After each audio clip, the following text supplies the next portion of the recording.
Welcome to the Road to Recovery, the Road to Freedom with Mark. This is my 28-minute slot every Friday where I deal with, tackle an issue that is near and dear to my heart, something I suffer from, which is mental illness, namely depression and bipolar, unfortunately. But the funny old thing is that bipolar is a double-edged sword. There are highs and lows. You know, with bipolar you tend to bounce up and down.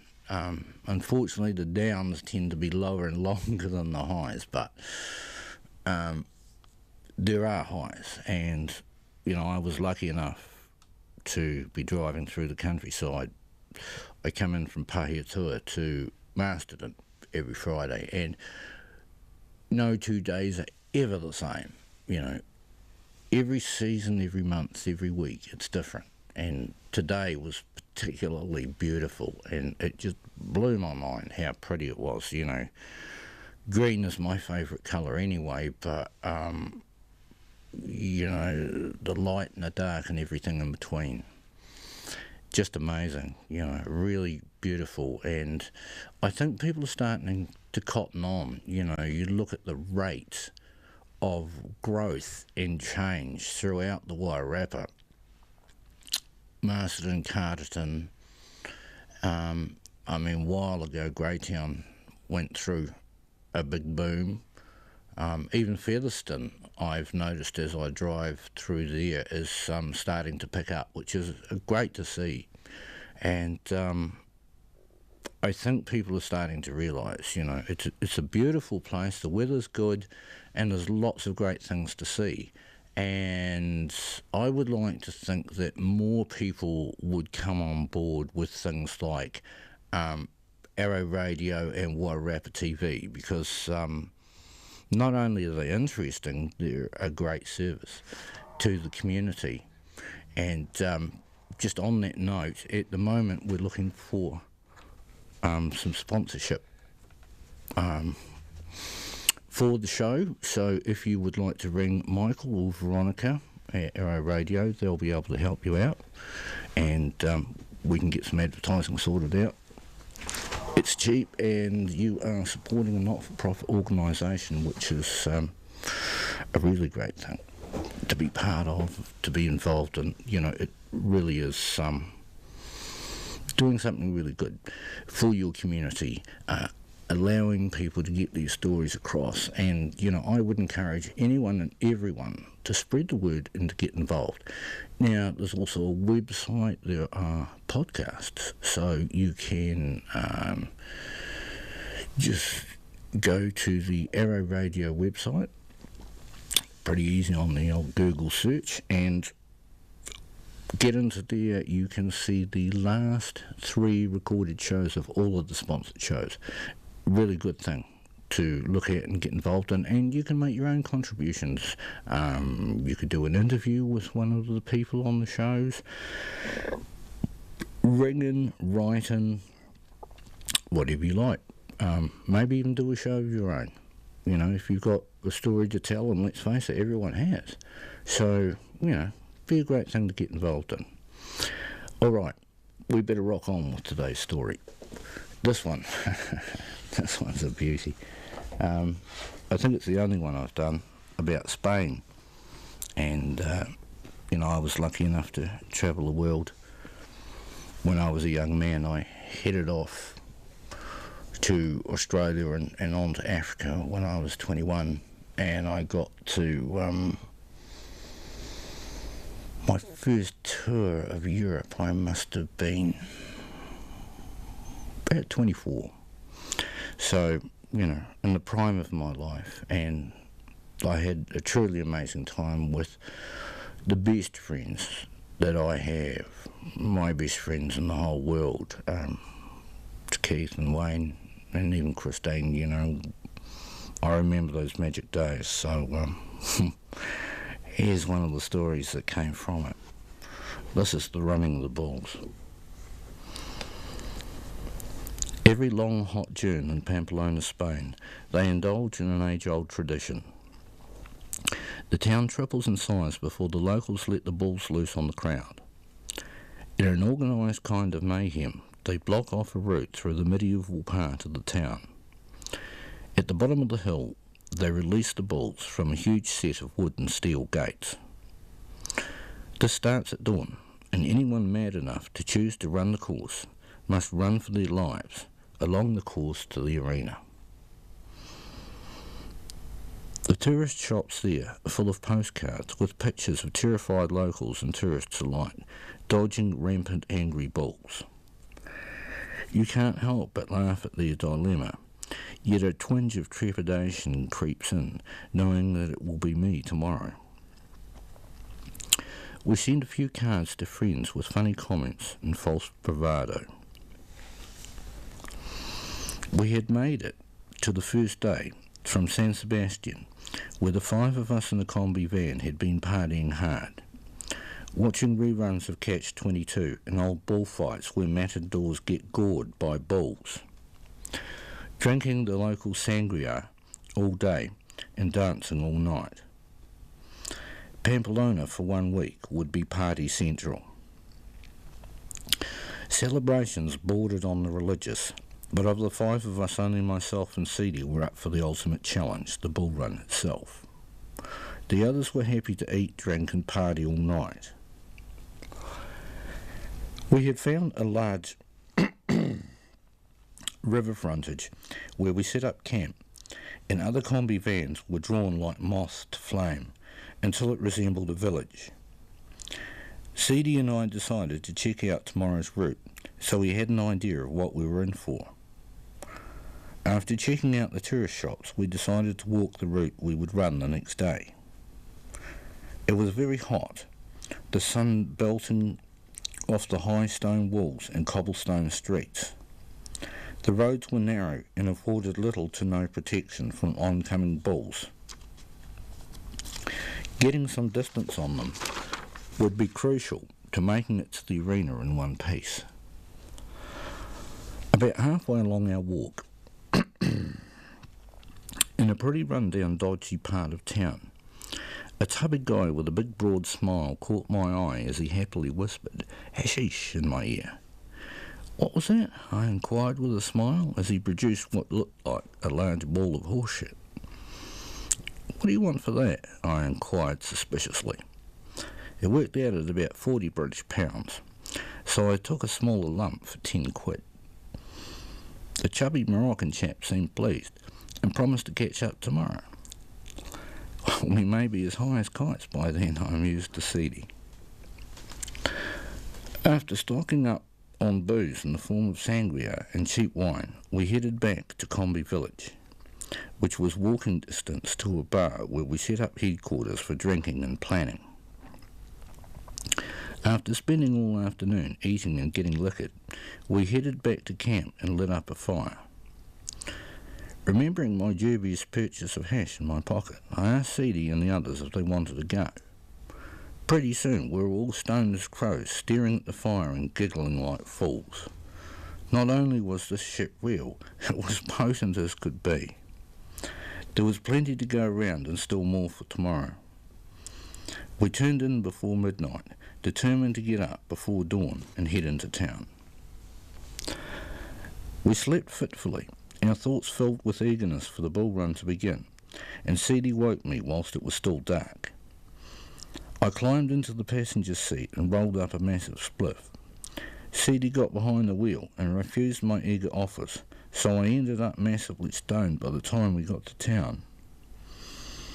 We parked up near the start of the run and hurried down to the start, reassuring each other and laughing like kids. Once down on the start by the huge gates, we donned red neckerchiefs as was the local custom to show bravado in the face of fear.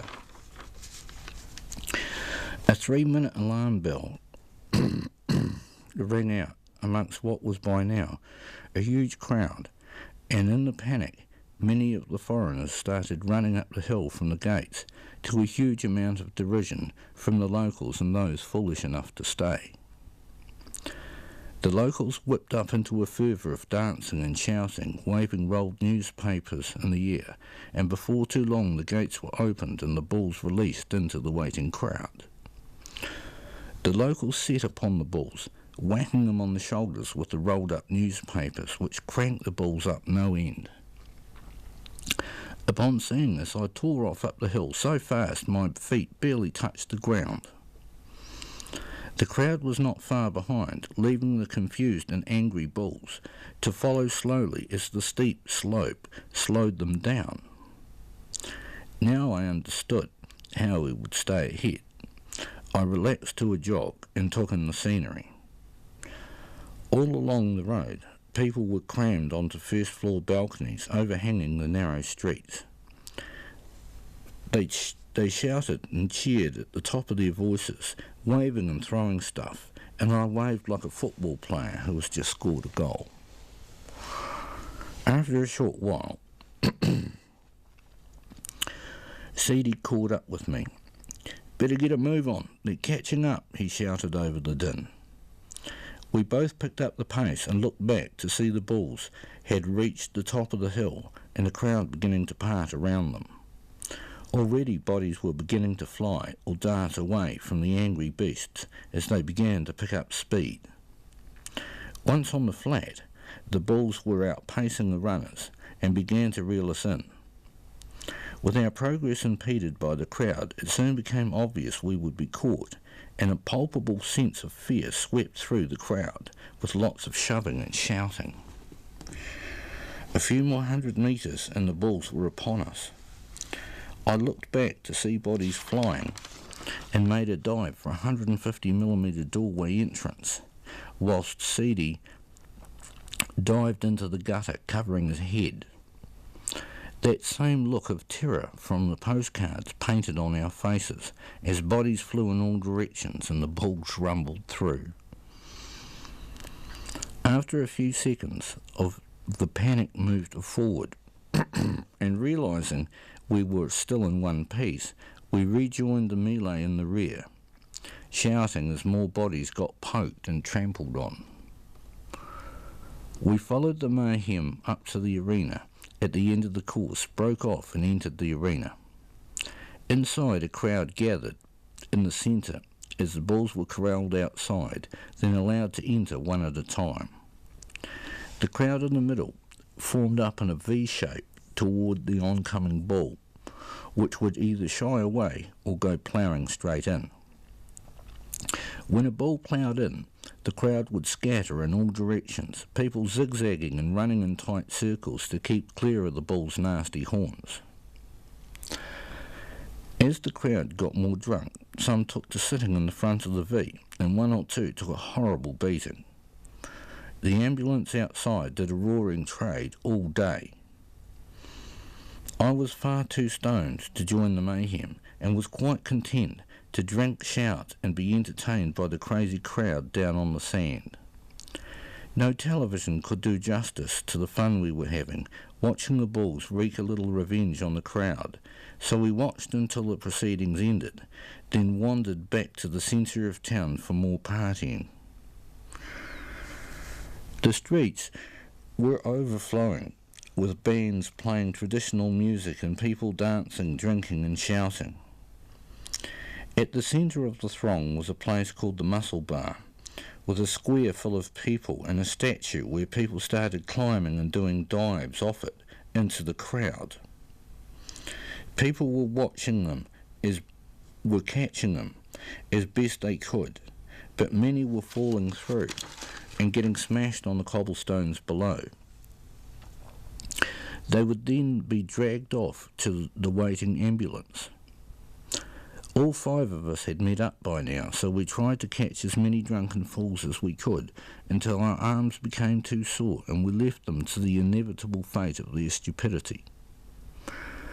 As the night of smoking, drinking and dancing wore on, it all became a bit of a blur, but somehow someone managed to drive us back to Combi Village, where we lit a huge fire and shared the rest of my premium Moroccan horse shit.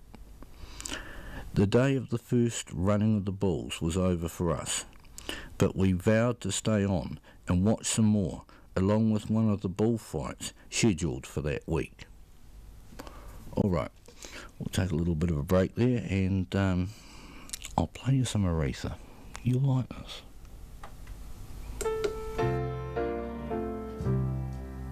Looking out on the morning rain, I used to feel so uninspired. And when I knew I had to face another day, Lord, it made me feel so tired. Before the day I met you, life was so unkind. But you're the key to my peace of mind. 'Cause you make me feel, you make me feel like a natural woman. When my soul was in the lost and found, you came along to claim it. I didn't know just what was wrong with me till your kiss helped me name it. Now I'm no longer doubtful of what I'm living for, and if I make you happy, I don't need to do more.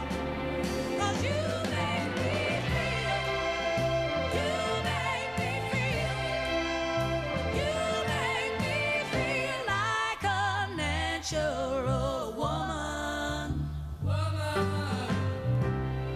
Oh, baby, what you've done to me, you make me feel so good inside. And I just wanna be close to you. You make me feel so alive. You make me feel, you make me feel like a natural woman.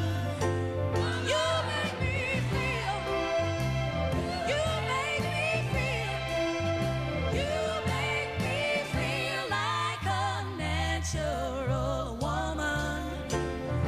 You make me feel.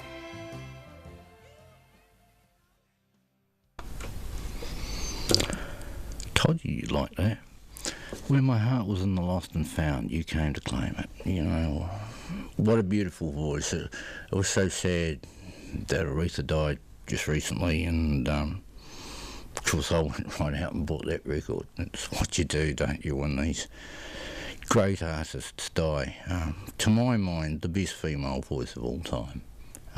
Something truly special, and, you know, I learned a lot from Aretha Franklin growing up.